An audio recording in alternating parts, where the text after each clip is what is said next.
दोस्तों, आज हम स्वास्थ्य को लेकर के बात करेंगे और मैं कुछ आपको घरेलू उपचार और कुछ आयुर्वेदिक जड़ी बूटियों के माध्यम से हम हमारे शरीर को कैसे दोस्तों फिट रख सकते हैं, आज इस पर बात करेंगे।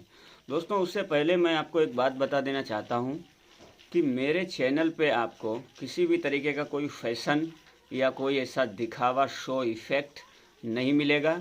मैं जो भी बोलता हूँ ओरिजिनल बोलता हूँ। कोई भी पैकिंग में दवाई का प्रचार नहीं करता हूँ।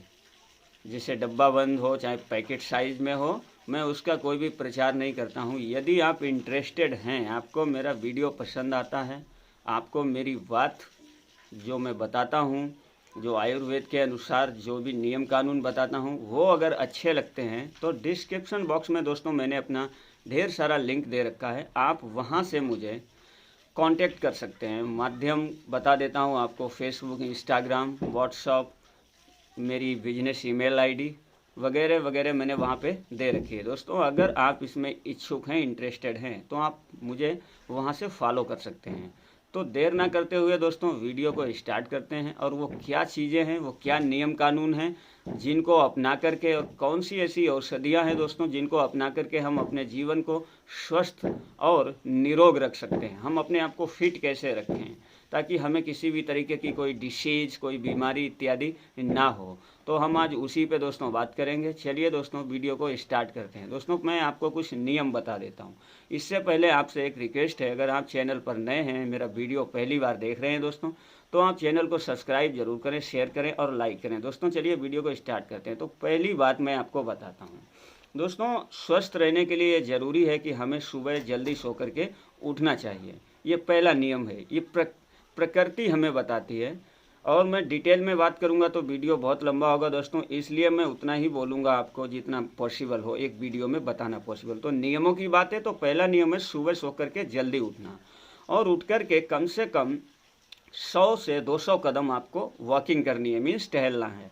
टहलने के बाद दोस्तों आपको घर पे आना है, गुनगुना पानी करना है, कम से कम 1 से 2 गिलास मीन्स आधा लीटर जैसा पानी आपको दोस्तों पी लेना है।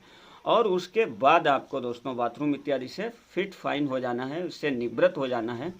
दोस्तों, आपको जो खाना है सुबह के टाइम में हल्का भोजन कर लेना है, कुछ भी ऐसी हल्की चीज़ खा लेनी है।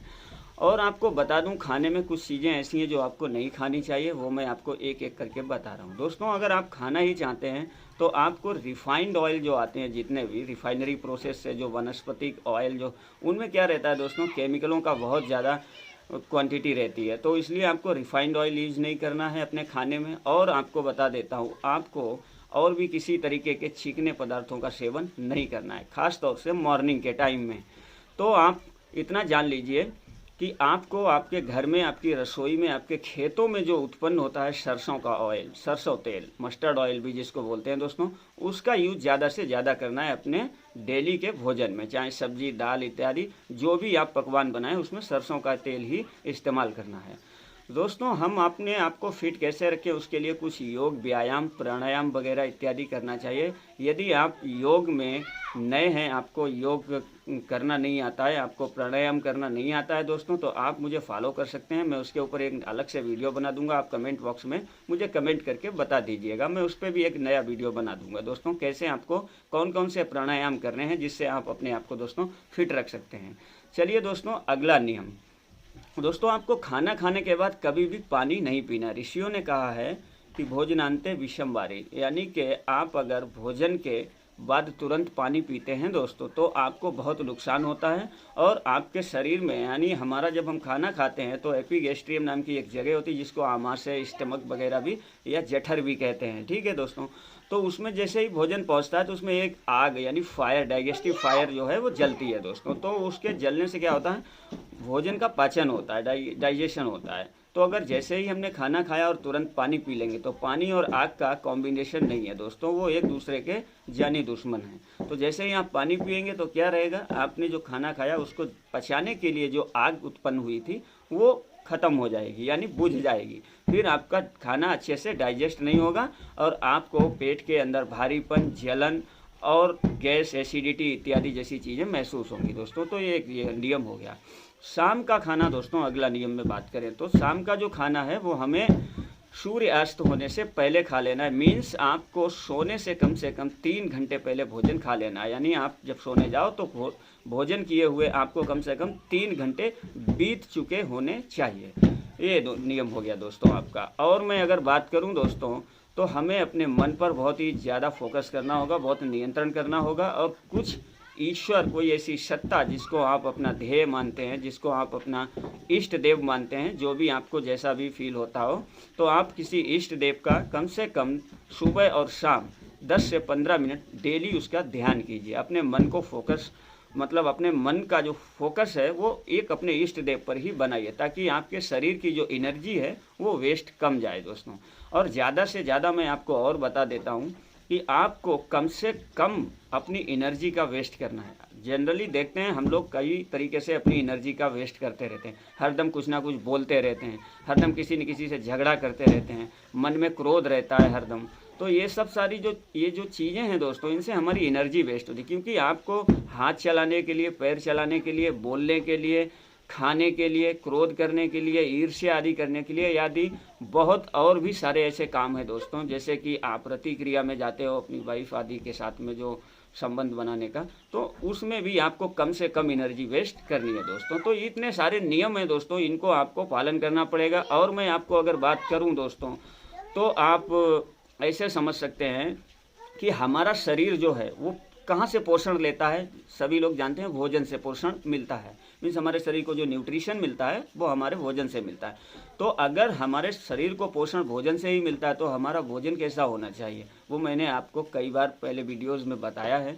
आपको भोजन जो है दोस्तों एकदम शुद्ध भोजन करना है, शुद्ध आहार लेना है आपको। उससे क्या होगा, आप जैसा भोजन खाएंगे आपके शरीर के अंदर वैसे ही एलिमेंट मीन्स तत्व बनने शुरू हो जाएंगे। आप गलत भोजन करेंगे, गरिष्ठ भोजन करेंगे या आप तामसिक भोजन करेंगे तो आपके शरीर में वैसी ही दोस्तों क्रिया होगी। इसलिए आपको भोजन पे बहुत विशेष ध्यान देना है और बार बार नहीं खाना है। आपको दिन में 10 बार कहीं ये खा लिया, कहीं वो खा लिया, ये कुछ भी नहीं खाना। और रात्रि का भोजन मैं आपको बता दूं, कम से कम करना है। आपको भूख भले ही कितनी लगी हो, लेकिन आपको शाम का भोजन, जो रात का भोजन है, वो कम ही करना है, ज़्यादा नहीं करना है दोस्तों। थोड़ा पेट खाली ही रखो ताकि वो अच्छे से डाइजेस्ट हो, क्योंकि उसके भी बहुत सारे कारण हैं आयुर्वेद में, मैं आपको उतना सारा नहीं बता सकता हूँ इस वीडियो में। तो दोस्तों ये सारे नियम आपको पालन करने ही चाहिए। और बता दूँ आपको, आपकी जानकारी के लिए, हमारा शरीर प्रोटीन से बना होता है। प्रोटीन हमें, प्रोटीन, फैट, विटामिन्स वगैरह जितने भी हमारे पोषक तत्व हैं जो हमारे शरीर को चलाते हैं दोस्तों, वो हमें भोजन से प्राप्त होते हैं। तो प्रोटीन से ही बना होता है, तो हमको ऐसे भोजन खाने चाहिए जो हमें ज़्यादा प्रोटीन देते हो। हरी सब्जियां, सलाद इत्यादि वगैरह, इन चीज़ों का सेवन ज़्यादा से ज़्यादा करना चाहिए। और बता दूं आपको अगर खाने पीने की बात आए कि कौन सा पदार्थ कब खाना और कब नहीं खाना, तो आपको जानकारी के लिए बता देना चाहता हूँ। आपको सुबह सुबह जूस, फल फ्रूट्स खाना अच्छा होता है। दोपहर के टाइम लस्सी या छाछ वगैरह, मट्ठा वगैरह होता है, वो खाना अच्छा होता है। और शाम की अगर बात करें तो दूध पीना ज़्यादा बेहतर होता है। आप शाम को दूध ले सकते हैं, दोपहर में आप लस्सी, छाछ ले सकते हैं, सुबह आप फल फ्रूट्स या फलों का जूस ले सकते हैं। दोस्तों अब हम औषधि की बात कर लेते हैं। हमारे शरीर में किन चीज़ों की कमी से हमारा शरीर डेवलप नहीं कर पाता, मीन्स विकास नहीं कर पाता कम उम्र में भी। हालांकि 18-20 साल, 25 साल की एज में भी लोग मतलब ओवर एज दिखने लगते हैं। तो उसका कारण क्या है, हमारे शरीर में कुछ ऐसे हार्मोन्स हैं, कुछ प्रोटीन्स, विटामिन्स हैं, जिनकी कमी से हमें ये सब रोग पैदा होते हैं। जनरली मार्केट में बहुत सारे कैप्सूल, बहुत सारे पाउडर उपलब्ध हैं जो स्टेरॉयड और केमिकल से रिलेटेड होते हैं दोस्तों। इसलिए वो शरीर को बहुत जल्दी ग्रो तो कर देते हैं, पर उनका नुकसान बहुत ज़्यादा होता है। इसलिए उनका सेवन नहीं करना है। हमें उन चीज़ों का सेवन करना है जो प्राकृतिक हों, जो नेचुरली हमारे वेट को गेन करें, जो हमारे शरीर को नेचुरल तरीके से, जो प्राकृतिक तरीके से बढ़ाएं, उन चीज़ों का यूज़ करना है। इसके लिए आयुर्वेद में बहुत सारी औषधियाँ हैं। मैं आपको बात करूं, अगर प्रोटीन, विटामिन्स, फैट, कार्बोहाइड्रेट इत्यादि जितनी भी हार्मोनल डिसीजेज हमारे शरीर में पैदा होती है इनकी कमी से, तो उनको बढ़ाने वाले ऐसे बहुत सारे आयुर्वेद में औषधि हैं। मैं उनकी बात करूं तो पहली औषधि मैं आपको बता देता हूं, अश्वगंधा। दोस्तों ये अश्वगंधा जो है वो टेस्टोस्टेरोन और भी बहुत सारे इसमें मिनरल्स, खनिज वगैरह सब पाए जाते हैं, पोषक तो पाए जाते हैं। तो आप अपने आहार के साथ में आप सुबह और शाम अश्वगंधा का पाउडर 3 से 4 ग्राम या मैक्सिमम 5 ग्राम एक गिलास पानी के साथ में ले सकते हैं। आप सुबह ले लीजिए, शाम को ले लीजिए। और बात करूं तो दोस्तों शतावरी है, मूसली है, गोखरू है, और अगर आप इनका आयुर्वेदिक कॉम्बिनेशन प्राप्त करना चाहते हैं, मैंने बहुत ही अच्छे तरीके से इन दवाइयों को बना के दोस्तों रखा है। आप अगर चाहते हैं तो आप मुझे कांटेक्ट कर सकते हैं। आपके शरीर के डेवलपमेंट के लिए, आपके शरीर के विकास के लिए मैं आपको बना करके, मेरे पास रेडी ही रहता है, मैं आपके लिए रेडी रखता हूं। तो दोस्तों आप मुझे कांटेक्ट करके भी ले सकते हैं। हालांकि मैं आपको जनरल पर्पज़ हेतु आपको ये सब चीज़ें बता रहा हूं कि ताकि आपके माइंड में ये चीज़ें सेट हो जाएं। तो अश्वगंधा ले सकते हैं, मूसली, शतावरी और कौच बीज है, और गोखरू है, सालम मिश्री है, सालम पंजा है, और आप कई तरीके की और भी मेडिसिन का मैं बनाता हूँ, ऐसी बहुत सारी मेडिसिन को। तो दोस्तों आप वो भी सब ले सकते हैं। इससे आपको एक फ़ायदा नहीं होगा दोस्तों, आपके लीवर को, आपके किडनीज को, आपकी आंत को, आपके जितने भी इंटेस्टाइनल मूवमेंट हैं उनकी क्रिया को फिट रखने के लिए ये चीज़ें बहुत ही काम आने वाली हैं दोस्तों। अगर आपको इन चीज़ों की थोड़ी भी हमारे आयुर्वेदिक ग्रंथों में रुचि हो, थोड़ा इंटरेस्ट हो, तो दोस्तों आप वीडियो को सब्सक्राइब करें, शेयर करें और लाइक करें। और अगर आप ढेर सारी जानकारी चाहते हैं तो आप मुझे फॉलो कर सकते हैं, मेरे डिस्क्रिप्शन बॉक्स में मैंने लिंक दे रखा है दोस्तों। अगर आपको वीडियो पसंद आया हो तो शेयर करें, लाइक करें और सब्सक्राइब करें। धन्यवाद।